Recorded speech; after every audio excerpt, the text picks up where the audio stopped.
Bom, pessoal, boa noite. Estamos aqui mais uma vez, mais um dia, se Deus quiser. Estamos dando continuidade à segunda unidade da nossa disciplina, tá?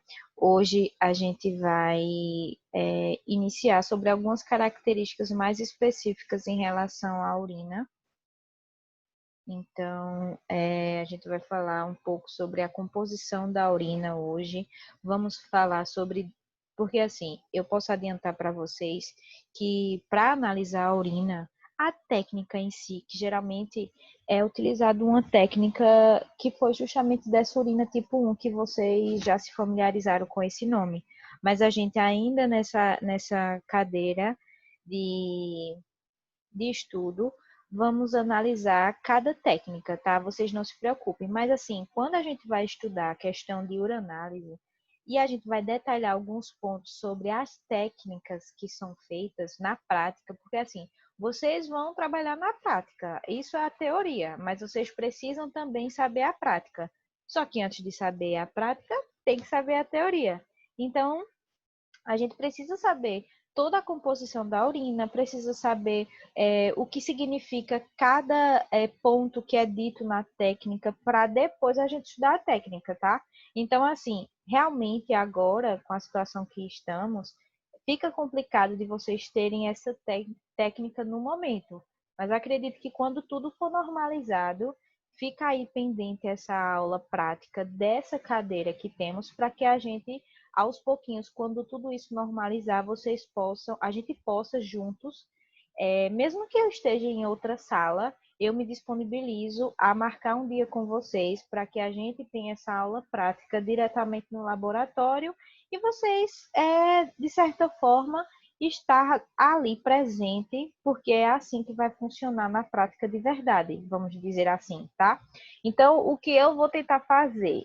Assim, eu vou ver como é que eu posso bolar uma forma de gravar para vocês lá no laboratório, tá? Eu vou analisar direitinho, como a gente tem aula até dia 29. Então, até lá, mesmo que a gente vá continuando os exercícios e as aulas normais, é... outra coisa, antes que eu esqueça, me lembre de no final de semana disponibilizar para vocês esses exercícios, porque eu já acumulei da aula passada. E o assunto de hoje também tem muita informação. Então, assim, eu acho que fica legal a gente montar um exercício com dois assuntos, para que não acumule, tá? Porque é normal que na segunda unidade tenha uma quantidade de assunto maior. Mas caso vocês achem muito extenso para que seja possível estudar, a gente pode conversar em fazer uma atividade sobre um assunto e eliminar ele da prova, tá? Eu estou aqui como facilitadora de conhecimento, então eu jamais vou querer que vocês sejam computadores para armazenar tudo assim tão rápido. Então não se preocupem. Não sei se vocês já perceberam, mas eu sou super maleável, sou super de acordo com o que vocês acharem melhor e estamos aqui para se ajudar, tá? Então a gente vai começar agora sobre a composição da urina, vai falar sobre a técnica que a gente fala, e eu já comentei com vocês que são três fases, que é a análise física da urina, a análise química e a sedimentoscopia, que é a parte do microscópio. Talvez vocês pensem assim, não falou não, mas é assim, a gente fala que é análise microscópica, lembra? Pronto, a análise microscópica, que significa essa análise por sedimentoscopia, a análise macroscópica, que é o mesmo de exame físico, e a análise química, que é justamente a parte química que eu também posso explicar para vocês. Então, vocês não se preocupem que eu estou falando os conceitos, mas eu vou dar um jeito de produzir uma forma de simular uma aula prática, vamos dizer assim. Nem que eu simule em casa essa aula prática. Se eu conseguir algumas coisas, eu talvez possa simular. E aí, a gente vai se ajustando na medida do possível. Tudo bem para vocês? Pronto, então a gente precisa comentar também que é muito ocioso informar para vocês que existem múltiplas informações que o exame de urina pode fornecer. Então, saber interpretar esse exame, correlacionar ele com determinados dados e usar os passos ideais para que o paciente possa fazer toda essa coleta, porque geralmente é o paciente que vai coletar esse exame. Então, se existir se o paciente for bem instrucionado, a probabilidade da amostra vir da maneira correta para que não tenha nenhum resultado falso positivo ou falso negativo, tá? Quando a gente fala assim, falso positivo, é que deu alguma interferência, que a gente também vai analisar essa questão de interferência. Se deu falso positivo, significa que ele foi positivo, mas na verdade não deveria ser, tá? Foi alguma interferência, foi a urina de outra pessoa, enfim. Existem vários motivos para que isso possa acontecer. Então, pode acontecer tanto ele ser falso positivo quanto falso negativo. Falso negativo é quando deu negativo, mas na verdade essa amostra deveria ter apresentado positividade, tá? Então, existem esses meios que a gente precisa também levar em consideração. Então, como vocês já sabem, no organismo humano, o órgão secretor da urina vai ser o quê? O rim, que a função dele justamente passa pelos néfrons, que tem os processos químicos, e aí vai ter a reabsorção, vai ter a filtração, para poder assim, devido a essa função do rim, que ele vai ser justamente um órgão fundamental para esse equilíbrio, e justamente permanecer, fazer com que nosso corpo continue em quê? Isso mesmo, se você respondeu em homeostasia. Então, tudo isso é o que a gente já aprendeu até então. A urina, a composição dela varia assim, varia em torno das seguintes proporções, que foram essas que eu coloquei aqui no slide. A água tem cerca de 95%, aí tem os resíduos orgânicos, com um total de 3,7%, e os resíduos inorgânicos, com um total de 1,3%. Aí a análise quantitativa e qualitativa desses componentes que eu citei agora vai poder fornecer um grande número de elementos que a gente possa estudar e, de certa forma, ajudar no bom prognóstico daquele paciente, daquela pessoa que realizou o exame. Tudo bem até aí? Então, esse exame de urina vai ser considerado, entre aspas, um dos mais importantes, porque ele consegue analisar várias funções do nosso corpo, porque vocês vão perceber que a urina tem determinadas composições que servem para orientar qualquer processo que possivelmente esteja acontecendo no nosso corpo. Então, assim, para que a aula não fique tão extensa hoje, cheia de informações, porque vocês vão ver várias denominações de substâncias e compostos, eu falei para vocês que a urina ela é dividida em três fases: a fase física, a fase química e a fase da sedimentoscopia. Hoje a gente vai estudar, está vendo agora a composição da urina e vai ver a análise física e a análise química. A análise sedimentoscópica a gente vai estar estudando na segunda-feira, porque já acumula com outro assunto. Para que não fique muito extenso para vocês e vocês não fiquem com muita informação, tá? Então, a gente também vai analisar na parte física da urina, que a gente dita como exame de urina tipo 1, que vai incluir as características o quê? Física. E o que inclui essas características físicas? A gente vai ver no próximo slide, mas eu já posso adiantar que a gente vai ver o volume da urina, vai ver o aspecto, o cheiro, a cor, a densidade, pH, tá? Isso é o que a gente vê na parte física. Na parte química, a gente vai ver pesquisa de proteína, açúcar, corpos cetônicos, bilirrubina, o que mais? Urobilinogênio, ureia creatinina, que são esses últimos que eu estou falando, que eles são compostos nitrogenados. Muito bem, quem respondeu, que é ureia, creatinina, ácido úrico e ainda tem a amônia, né? E finalmente a gente tem, isso eu estou falando de forma resumida, as três fases. E finalmente a gente tem o exame de microscópico, né? Que a gente fala que é a sedimentoscopia, que a gente vai analisar justamente no microscópico. Tudo bem até aí? Analisar no microscópio, não no microscópico. Então, eu coloquei também nessa imagem para vocês aqui, ó, tá vendo? Tem a água, ureia, cloro, potássio, tudo isso constitui a urina. E como vocês sabem, tem esse potinho que tem também em farmácia, é disponibilizado no laboratório. Tem laboratório que disponibiliza e tem outros que precisa comprar em farmácia, que já é esterilizado, que ele é descartável, claro. E aí, esse é um exemplo do potinho que a gente utiliza para urina, porque ele precisa ser transparente para a gente, de início, analisar. Mas quando a gente vai analisar de verdade assim, a gente vai colocar num tubo para que possa verificar melhor e fazer a parte química, que eu já vou explicar para vocês também. Tá vendo o potinho? Pronto. Aí vai ter a análise física, análise química e a sedimentoscopia, que é o mesmo de análise microscópica do sedimento, que são os sedimentos compostos da urina, fazem parte da composição da urina. Eu coloquei aqui duas imagens, deixa eu só conferir. Eu coloquei para vocês aqui as informações das características físicas da urina, que é em relação ao volume, a cor, a turbidez, o odor e o pH, tá? Então, nessa imagem, a gente consegue ver algumas denominações do que significa.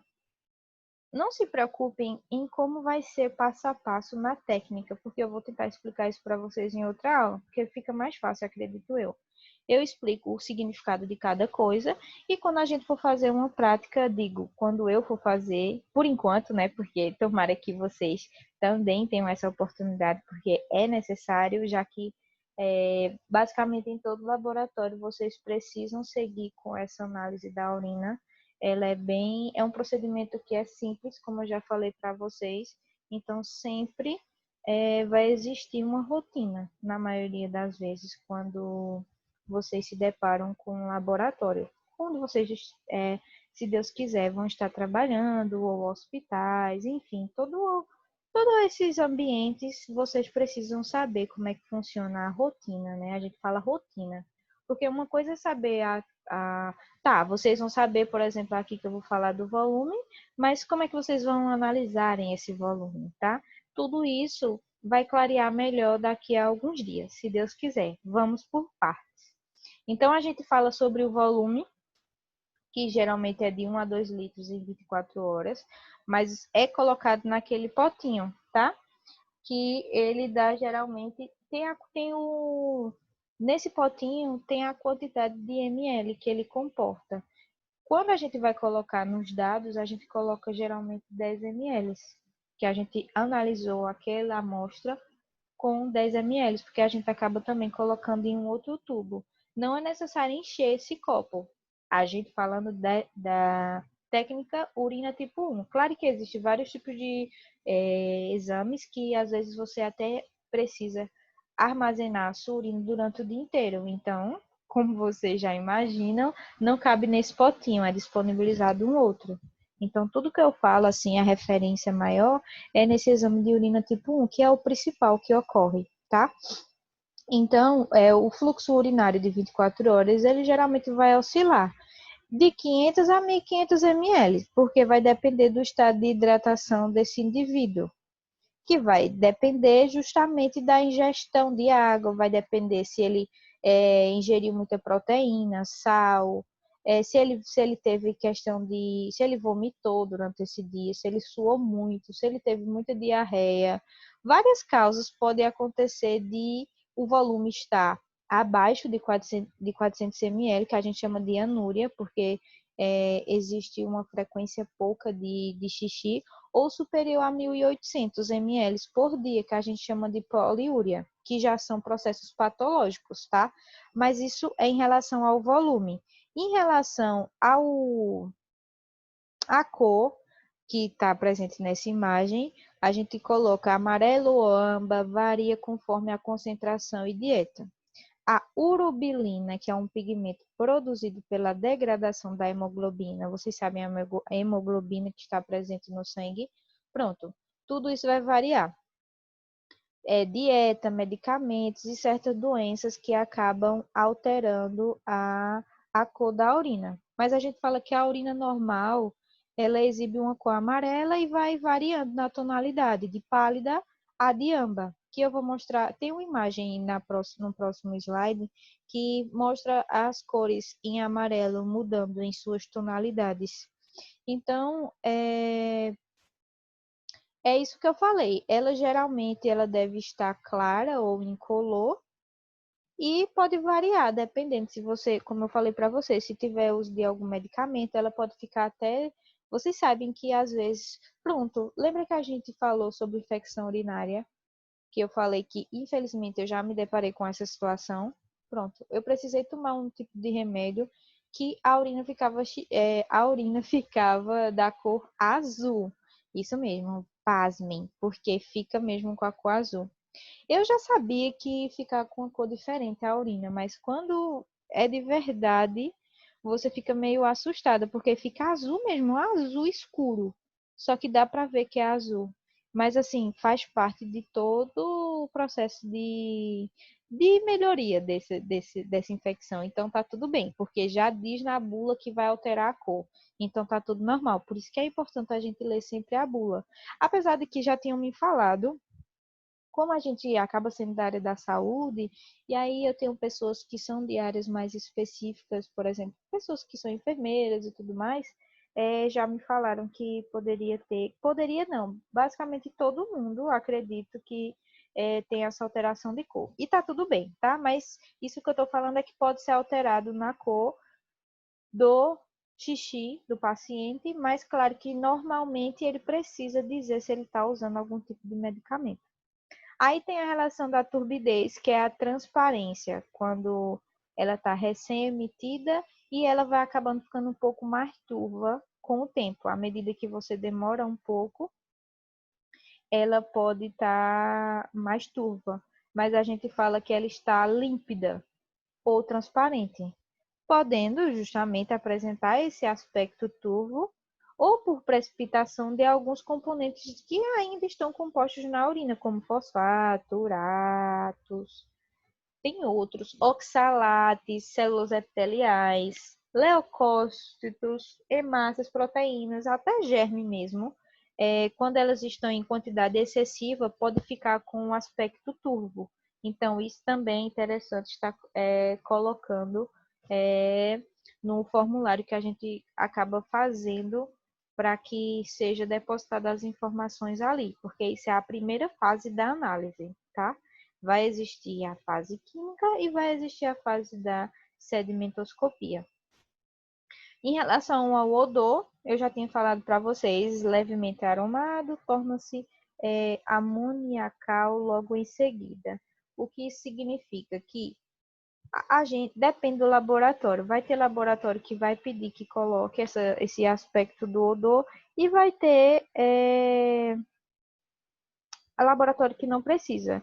Na maioria das vezes, ou foi algum tipo de infecção de bactérias que existe naquele local, aí acaba tendo a hidrólise bacteriana da ureia, que vai acabar resultando em outros compostos, tipo transformação desses compostos em amônia, em amoníaco, e aí pode ser justamente o odor devido à presença desses corpos cetônicos que ficam em quantidade anormal.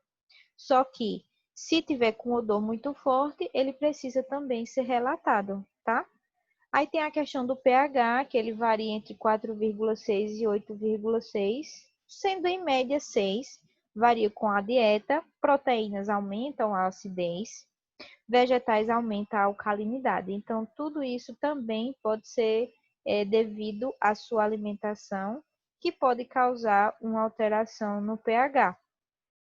Porque o organismo, ele lança mão, vamos dizer assim, da urina para eliminar os íons de hidrogênio, que acaba se formando, tá? No processo metabólico, que vai garantir esse equilíbrio ácido básico do meio interno, que é do nosso corpo. Então, como a tendência de desequilíbrio se faz sempre para o lado ácido, parece lógico que a urina seja sempre de reação ácida. Então, o pH urinário, ele varia entre 4,5 e 7. Porém, essa acidez se eleva após a dieta abundante que você estiver realizando, como, por exemplo, de proteína.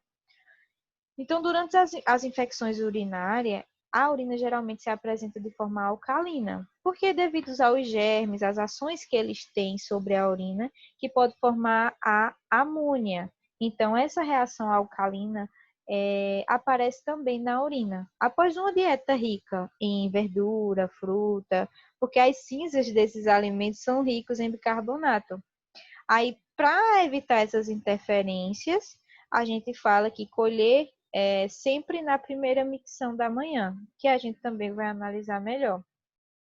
Em pacientes que, no caso, acabam ingerindo alimentos alcalinos ou que eles estão com vômitos frequentes, a urina vai exibir igualmente essa reação alcalina. Só que esses casos devem ser relatados.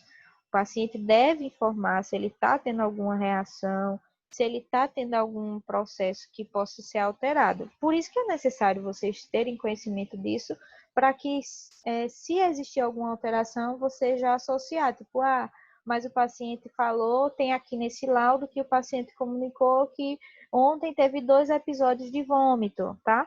Então, pode ser que esteja alterado o pH. Tudo isso conta para que vocês tenham um conhecimento de que não foi um erro de análise. Porque você pode pensar. Porque, por exemplo, no meu caso, quando eu estou na bancada, que a gente chama, que é no laboratório mesmo, realizando todo esse procedimento de análise da urina, quando acontece algum erro, porque pode acontecer, você tem que pensar logo se o erro veio de você. Então, se você vê que o pH está diferente, você pode pensar, poxa, será que eu misturei esse pH com alguma outra composição? Então, tudo isso vai ser levado em consideração, porque se você souber de alguns episódios que fez com que existisse alteração desse pH, consequentemente, está justificado, que não foi um erro seu, foi erro, na verdade não teve erro, né? Foi o paciente que passou por esse processo e ocasionou essa alteração no pH. Em relação à densidade, quanto maior a quantidade de soluto, a gente fala maior a densidade, que é o que eu vou explicar para vocês aqui. Pronto, isso aqui basicamente fala a mesma coisa da imagem anterior. Só que aqui eu consegui colocar as cores, tá vendo? Do amarelo que pode mudar. Pronto, essas são as cores que geralmente vocês podem ver. São muito parecidas, tá? Mas assim, isso só com a prática mesmo. Geralmente, dependendo de onde você está trabalhando, a urina tem cor normal. Mas se você vai trabalhar num hospital, aí pode ser que exista a probabilidade de estar sendo uma urina de cor diferente do comum, porque geralmente os pacientes estão sendo acometidos por algum tipo de medicamento, sofrendo algum tipo de infecção. Aí lembra que eu falei da densidade? Pronto, a gente usa esse refratômetro, que eu vou até. Não sei se eu tenho aqui em casa, mas eu acho que não. Mas assim, eu coloquei essa imagem aqui para vocês, que ele é justamente utilizado para conseguir identificar a densidade da urina, porque ela vai facilitar justamente a análise de se você está se hidratando ou não, tá? Então, basicamente, isso é análise física. Vocês podem perceber. Eu posso até novamente repetir, eu posso até falar rápido, mas tem muita coisa para analisar, tá? E quando eu falar sobre isso, aí a gente vai ter uma próxima aula, tentar simular uma prática, se não, eu vou tentar utilizar todos esses dados que tivemos aqui para simular uma prática. Então, fiquem tranquilos, tá? Essa imagem que eu coloquei aqui para vocês é uma imagem que simboliza realmente essa análise química, que a gente utiliza esse potinho, e nesse potinho vai ter todas as dosagens de todas as substâncias que a gente vai falar agora. Porque a composição da urina compreende várias substâncias químicas. Lembra que eu falei para vocês? Pronto. Como ela tem essa composição, a gente tem que analisar como elas estão na urina de cada pessoa. Então, a gente usa essa fita que ela compõe cada quadradinho desse, eu vou tentar mostrar no próximo slide também. Cada quadradinho desse significa um tipo de substância.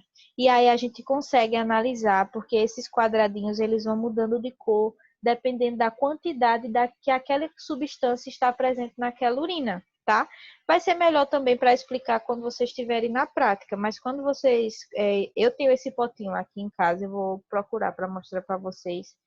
Se não der certo a prática, que eu vou tentar simular sozinha no laboratório. Se der, eu tento fazer tudo lá. Mas agora a gente vai falar sobre as proteínas, porque ela vai ter normalmente quantidade insignificante de proteína na nossa urina.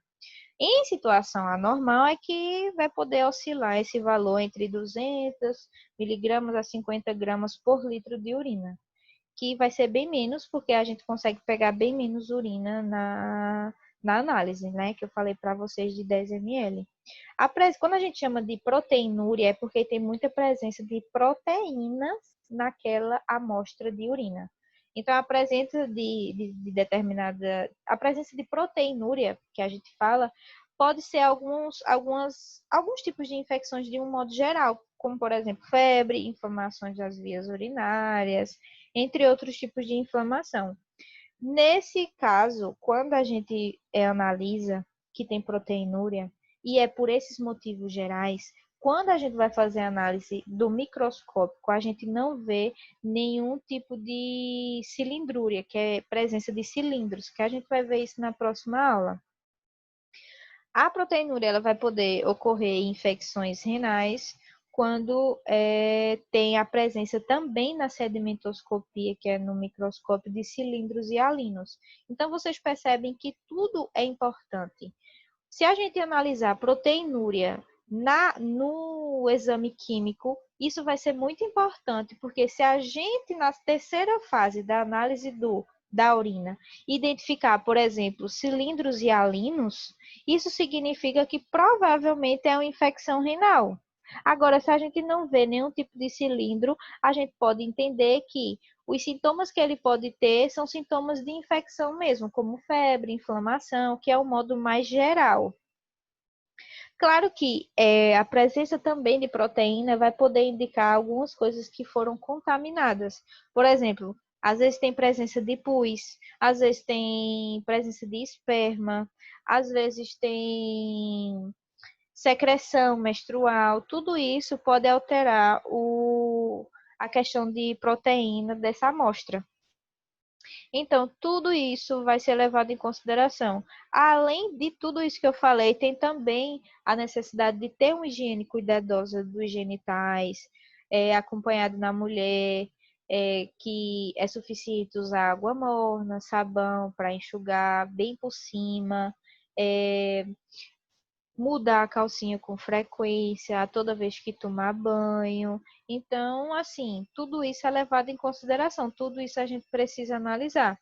A questão dos açúcares, entre os vários hidratos de carbono que a gente fala que são os açúcares, o que geralmente vai estar na urina, o que pode estar presente na urina é a glicose, que a gente chama de glicosúria, que é quando tem a presença de glicose. Isso mesmo, mas normalmente a urina não contém glicose, tá?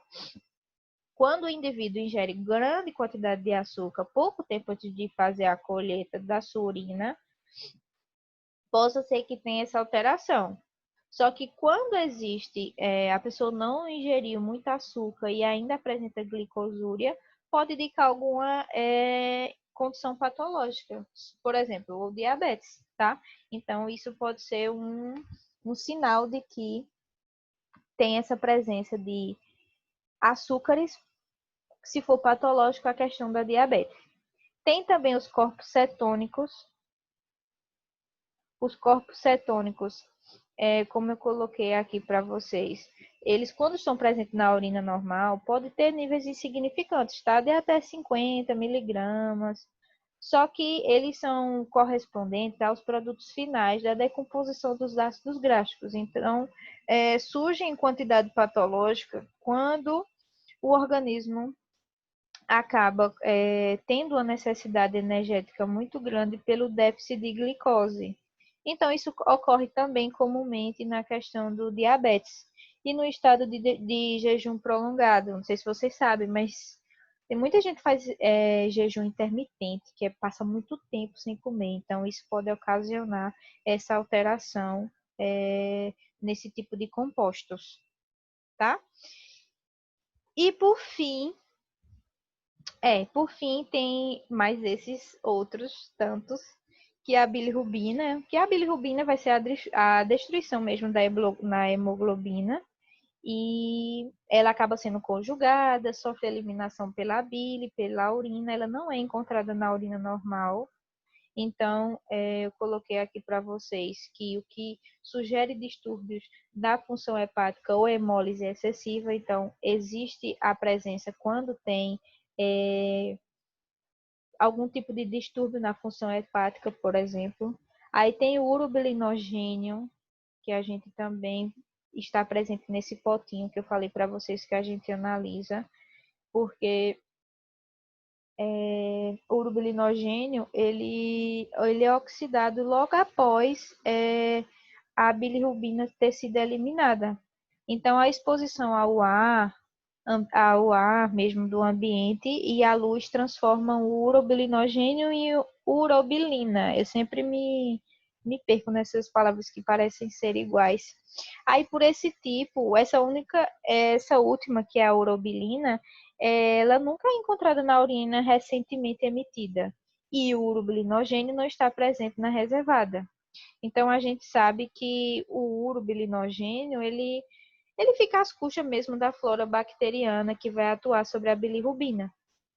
Aí o urobilinogênio se transforma em outras partes, é absorvido.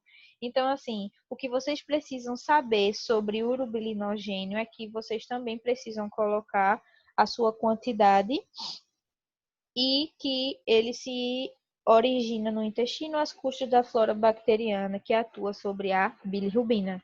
Aí tem a ureia, ácido úrico e creatinina. Lembra que eu falei que eles são compostos nitrogenados?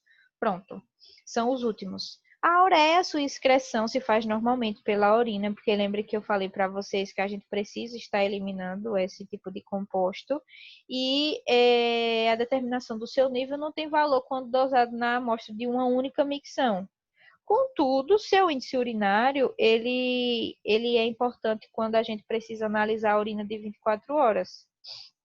A forma que ele é eliminado oscila muito, porque depende também da dieta que esse paciente está realizando.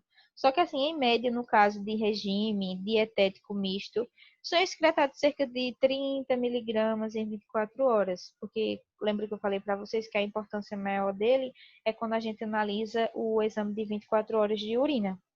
No ácido úrico e creatinina, ele vai se formar pela desintegração constante de nucleoproteínas celulares, é excretado na urina em forma de uratos ou ácido úrico. Então, da mesma forma que o que eu falei agora de ureia também vai oscilar, porque vai depender de todo o seu processo de dieta, porque a creatinina, eu não sei se vocês sabem, mas ela é produzida no tecido muscular. Então, ela tem uma taxa quase constante de estar sempre presente nesse tecido muscular. Então, a sua produção não é influenciada pela ingestão de proteínas ou por alterações de catabolismo em relação a proteínas. Então, tudo isso o que vai ser diferente da creatinina é que ela vai estar presente no tecido muscular, tá? Então, quando vocês estiverem na prática, tudo isso vai fazer mais sentido, porque vocês vão, por exemplo, aqui a imagem. Esse aqui é o potinho, ó. Todo laboratório tem esse potinho. Aí dentro desse potinho vai ter essas fitinhas. Tá vendo que essas fitinhas têm uma cor? Ó, ó, por exemplo, deixa eu ver se eu consigo enxergar. Esse aqui é o urobilinogênio. Aí o urobilinogênio tá, significa aqui. Esse aqui, ó, glicose, que é o azulzinho. Vocês estão vendo? E assim por diante. Então, essa fitinha ela não pode ser analisada de cabeça para baixo. Vocês concordam comigo? Porque o que vai ter aqui embaixo são outros compostos. Então, a gente tem que analisar, a gente meio que junta essa fitinha bem aqui do ladinho do pote e vai analisar. Quando a gente coloca essa fitinha dentro da urina, a gente meio que mergulha ela mesmo na urina bem rápido e tira. Aí ela começa a reagir. E aí pode mudar de cor, e são essas cores que são importantes para saber se reagiu ou não. Ó, tá vendo aqui? Ó, aqui bilirrubina, aí tem aqui a corzinha de cada um. É porque tem potinhos que, dependendo do fornecedor, pode mudar a cor. tá? Mas geralmente segue a mesma ordem, às vezes está em inglês, mas assim dá para entender direitinho. Aí é isso que eu vou tentar fazer para vocês numa prática simular, para que seja melhor de vocês juntarem as informações que eu passei agora para a parte teórica, porque é o que vai importar para vocês como na carreira mesmo de vocês como profissionais, que vocês vão estar sempre diretamente ligados com a prática, tá? Eu espero que tenha sido produtiva essa aula, que tenha dado tudo certo. No mais, eu vou estar disponibilizando a atividade. E é isso, boa noite. E eu não vejo a hora de poder encontrar vocês pessoalmente, conhecer o rostinho de vocês pessoalmente, tá? Um beijo para vocês e até mais. Até a próxima aula, no caso.